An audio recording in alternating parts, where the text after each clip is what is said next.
So I just read one of the funniest things I have read in a while. So we know that there have been people that have been naysayers of Cardano for a while that have been calling Cardano an ADA dead, BitBoy specifically. And the reason that I'm mentioning him in this video is actually yesterday, he challenged Charles Hoskinson to a fight. So he actually wants to fight him in one of those pit fights that he's done before. And Charles Hoskinson's response to this was actually really funny, and it was great that he didn't take the bait. What he actually responded with was, it would be like fighting an angry bear. And if you guys haven't seen BitBoy's fights before, that's actually kind of an apt description of it. So kudos to Charles for not taking the bait. And what people need to know is that, you know, we keep getting attacked time and time again, not just Charles Hoskinson, but Cardano and the Cardano community itself. And frankly, there will be a point where this stops.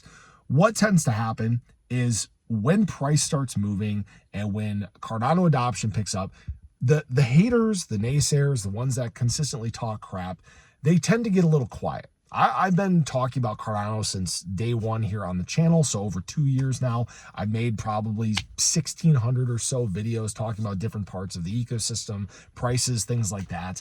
And I've been through these waves and cycles before, where when the price is down and there's not much going on, the haters, they tend to get a little loud, they tend to get a little chirpy, ADA price going away, it's dying, all these things.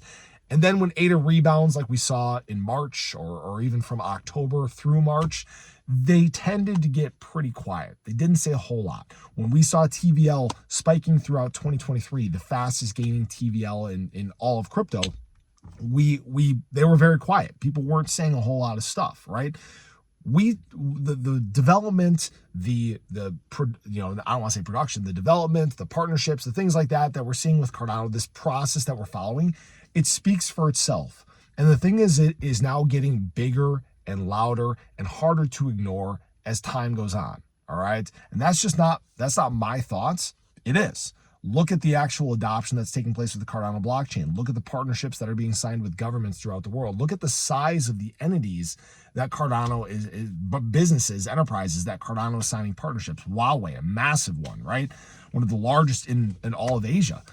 This process has been a long one. It hasn't always been easy. You guys know this, but we're finally getting to the end game. We're finally breaking down all these barriers. And really, truly, I believe that when we get into this big heightened part of crypto adoption, which should be again later this year into next year, really alt season, the bigger parts of the bull market where there's more capital flowing, more businesses and enterprises are interested, where there's a much bigger need for the Cardano blockchain, I think that is really, truly when we are going to thrive. And frankly, we won't see much in terms of haters in general. So I just wanted to share that with you guys. I thought this was funny, but appreciate you guys. Let me know your thoughts below. Have a great day. I'll catch you in the next one. Take care.